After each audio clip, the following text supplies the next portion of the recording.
Welcome to the home of the Charlotte 49ers, Jerry Richardson Stadium in Charlotte, North Carolina. As we'll see a team from the American, the UAB Blazers.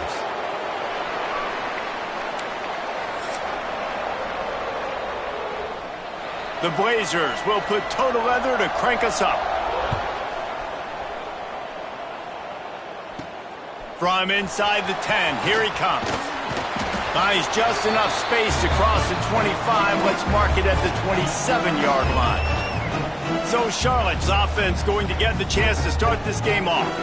And what a performance this guy turned in last week. Spectacular in every aspect of the game, Jesse. Well, I know one thing for sure. The quarterback is going to be looking his way early in this one. When you have a game like he did last time, your quarterback, you all of a sudden move up in priority in the pecking order for the guy throwing the football. So it's not going to surprise me early here if the quarterback looks his way, regardless of what the coverage is, based on what he showed last time out. Yeah, and they were on the same page. It was fun to watch. I mean, you could tell that he knew exactly where his guy was, putting up the multiple touchdowns. Like, it was a thing of beauty. Now, defensively, I also know that, and I know he's looking that way. So look forward to seeing the chess match with the defense and maybe ways they can take him away. All right, guys, let's talk about Charlotte. Recruiting starting to pick up a little bit for them, Jesse. I'm sure you saw they got a 3-star quarterback last week. And for a program like this, that can be a great building block. That was a massive win for them. There were so many bigger programs after this guy, and yet he ended up here. And because of that, he is now a key building block, not just for this offense, but for the team moving forward. Lots of people very excited, and a lot of people expect to win right now just because of how good this 3-star QB is.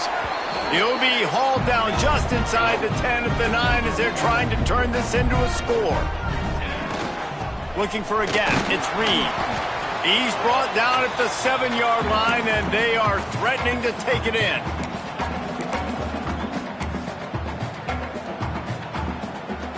They'd love to pick up this 3rd down and get a fresh set with 1st and goal. Dropping back, it's Sharp.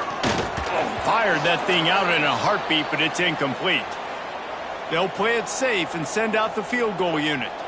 And the holder will spot it on the 14 for a 24-yard attempt. It's good. He could have hit a string right in the middle of the uprights there.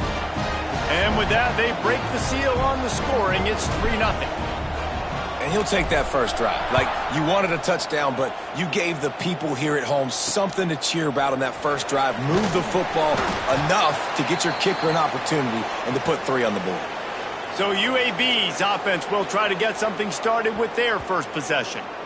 Let's take a quick second to call out some of the impact players their coaches mentioned in meetings this week. Anything you guys heard that really resonated with you? Yeah, I love when coaches talk about guys that bring it every single day. Like, that we can depend on them. They can get other guys lined up. They're always motivated. They're always being a great teammate. These are the guys that coaches love. And big-time players make big plays in big games, right? These are the guys that have to play well if they're going to win games like... Oh, he's got some space. So runs like that can really help your field position as they're up at the 35. And the Blazers come to the line on 3rd and short, looking to keep this drive moving. Quick catch on 3rd down.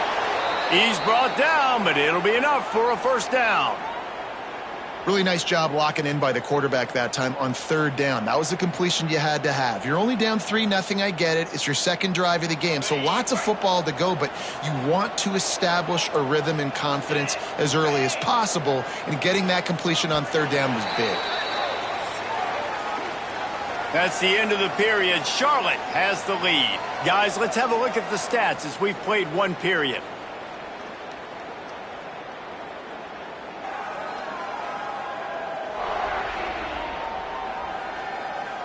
They are lined up and ready to go and get things started here in the 2nd. So they'll go back to work after changing ends of the field. Dropping back, it's Burton. Pocket breaking down. Intercepted, and the defense has set him up. And he's wrapped up after a solid return on the pick.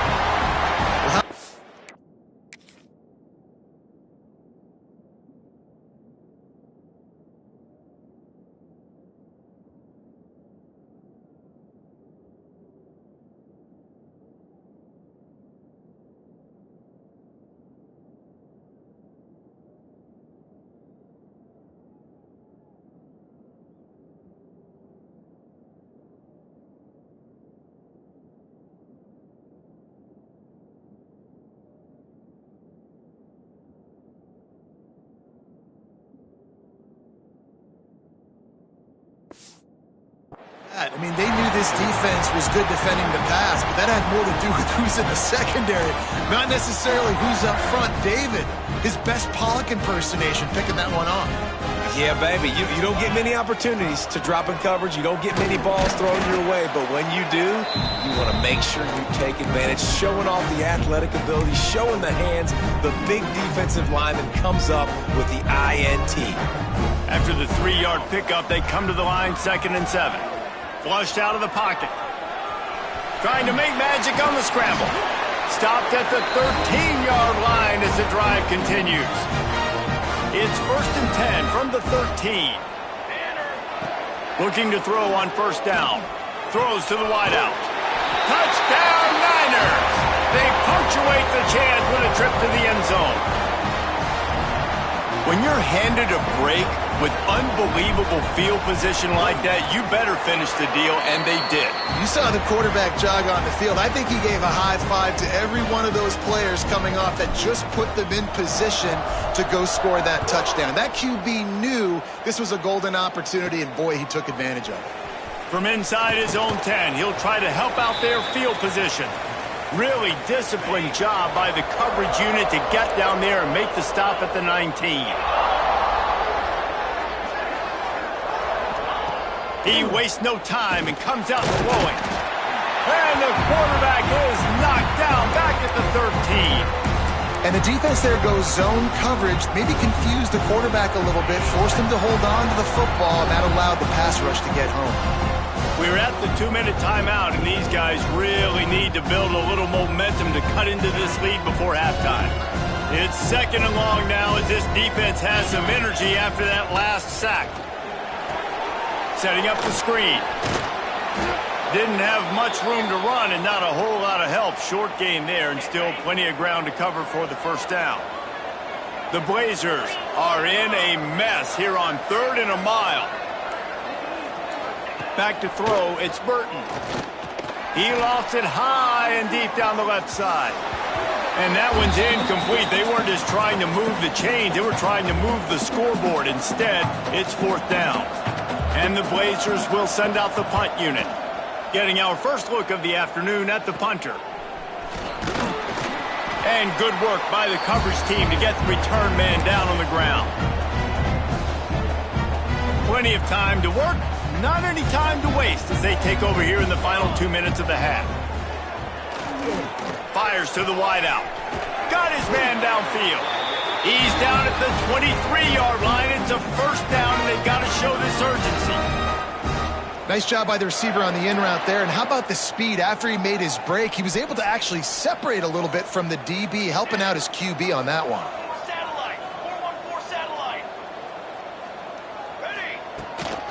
The give out of the gun.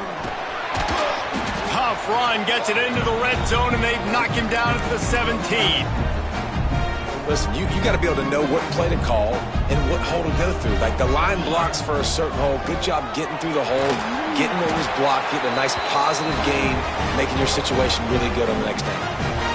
Well, I love the job by the offensive line, getting a good push there on 2nd down, and you see guys bleeding into the 2nd level of the defense getting a hat-on-hat to go get that 1st.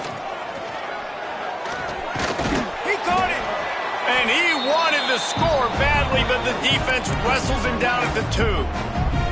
The offense will have to use its 1st timeout of the half. And as the 1st half draws near to a close, here comes the field goal unit. Distance not the problem here. The angle is a little tricky. And this one splits the uprights. And they'll push that lead out a little further. That's the end of the 2nd quarter. That means it's time to join Kevin in our halftime update. Thanks, guys. A 1st half that saw a little bit of everything there in Charlotte. And yes, football is a game of inches, but man, is that really the case when you consider the length of some of these possessions. Look, I'm not an analytics guy, but I do know this. The team that sustains drives and just moves the sticks might be the team that comes out on top today. And with that, let's send it back to the guys inside Jerry Richardson Stadium.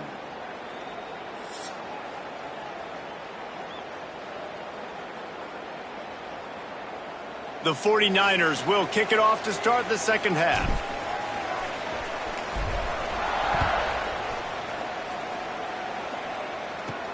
He'll bring it out from inside his own 10. He was hoping for something a little more dynamic, but they get him on the ground at the 20. UAB has the ball back, ready to send the offense out to go to work. If they're going to get on top in this game, they're going to have to find a way to get the running game going in the second half. Agree, so it can create some more balance, some more unpredictability. I feel like this defense has got a good beat on what they're doing, especially if they don't mix it up a little bit. So I do look for a little second half running the football from right of this group. And I think the thing, Dave, is they just got to be more physical. I don't think this is a scheme question about trying different run plays. I think it's up to the big fellas up front. They've just got to make the decision that they're going to be tougher here in the second half so that they can win this game.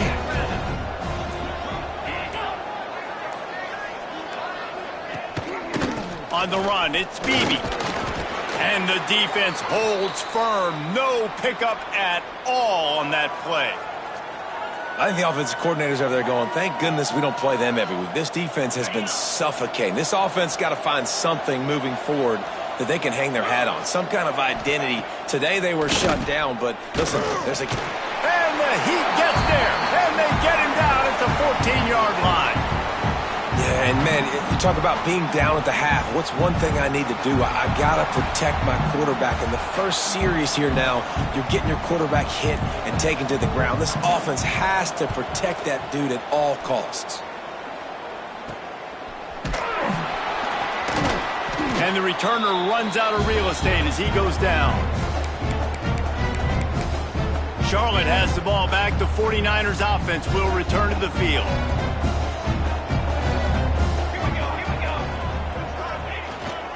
They'll leave it with him.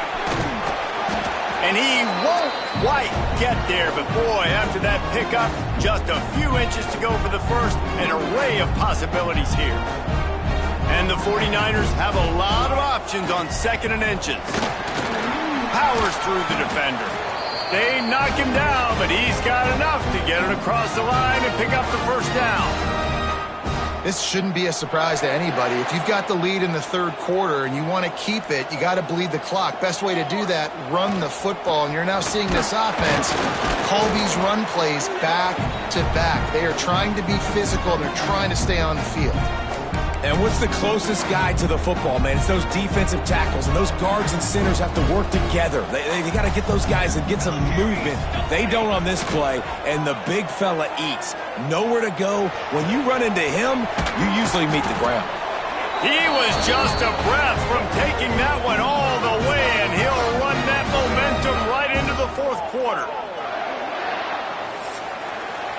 Time has expired here in the quarter, and it's Charlotte on top. And as we switch ends of the field, let's take a quick look at the national rankings.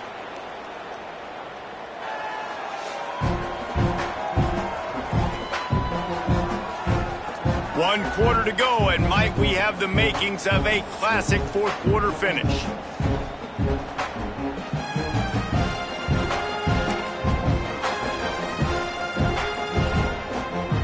Starting off this quarter close enough to smell the goal line. Might be changing the route. Off the play fake on first down to throw. It falls incomplete. He was trying to find his man for 6. Well, I love the coverage on defense. In the red zone, everyone's got their eyes on the quarterback, and they're flying to the football, and you saw that there on the incompletion. Looking to throw, it's Sharp. Looking to get it in. And he's going to score. Touchdown, Charlotte.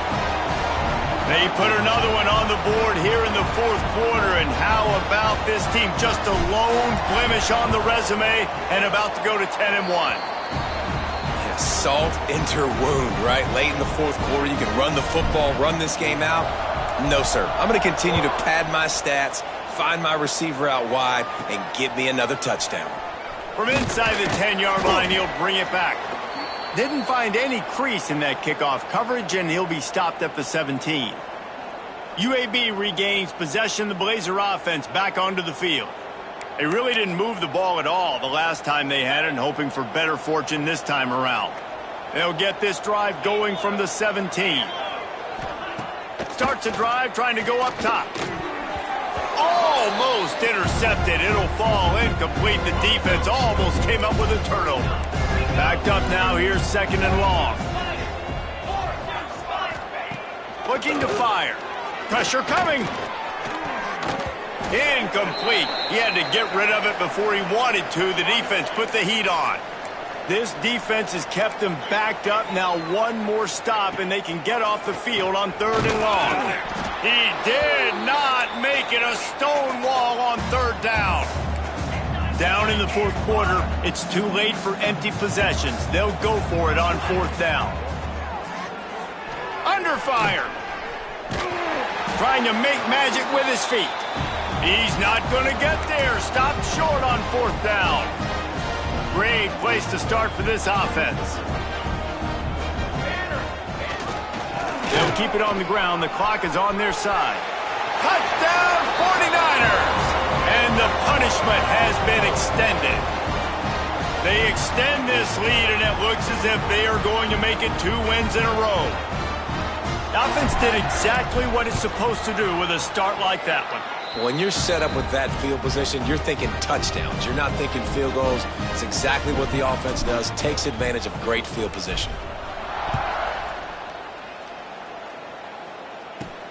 From inside his own 10, let's see what he gets. Nice job by the kickoff team. Everybody stayed in their lanes, and they'll stop him at the 16. We'll see what they can do on this drive that starts at the 16-yard line. Fires to the tight end. And he was fortunate not to lose yardage on that play, able to wedge it back to the line of scrimmage. And now to try to put things in motion on 2nd and long from the 15. Looking downfield, it's Burton. Trying to set up the screen. And it's pretty obvious there was a big hole in that screen, and the defense ran right through it. The Blazers need a massive chunk play to move the sticks here on 3rd down. The 2-minute timeout arrives, and we have certainly seen miracles in college football, and they will certainly need one here. Not exactly the ideal situation for this offense. 3rd and long. There he goes. He was searching for that 1st down marker, but he'll come up short. They stop him at the 22. It'll be 4th down. They'll leave the offense out there to try to get it past the marker and pick up the 1st. It's got to feel good as an offense knowing that early in the drive you can turn around, hand it off, get a push up front, and go get positive yardage. He turns this into a nice gain and gets down to avoid the hit. He does a good job of dropping back, going through his progressions. Nothing there. What do? Go get some yardage. Make it positive. Don't sit back in the pocket and force something into a bad situation or take a sack. Great job making something out of nothing. You want to make sure to maximize those types of runs, and he gets it out to the 41. And the Blazers can really attack on this 2nd and short. He goes down at the 47 after a 5-yard pickup. This is an offense, guys, that really believes in physicality, and that's their identity. So running the ball on 2nd down, no problem for them. Softened him up with a run. Now to throw. Here's the pressure. And this one will be stopped for no gain. With the clock running, this should be the final play. They won the game today. That's 2 in a row. If they win the next one, it's called a winning streak. It's been done before. And we're seeing the identity of this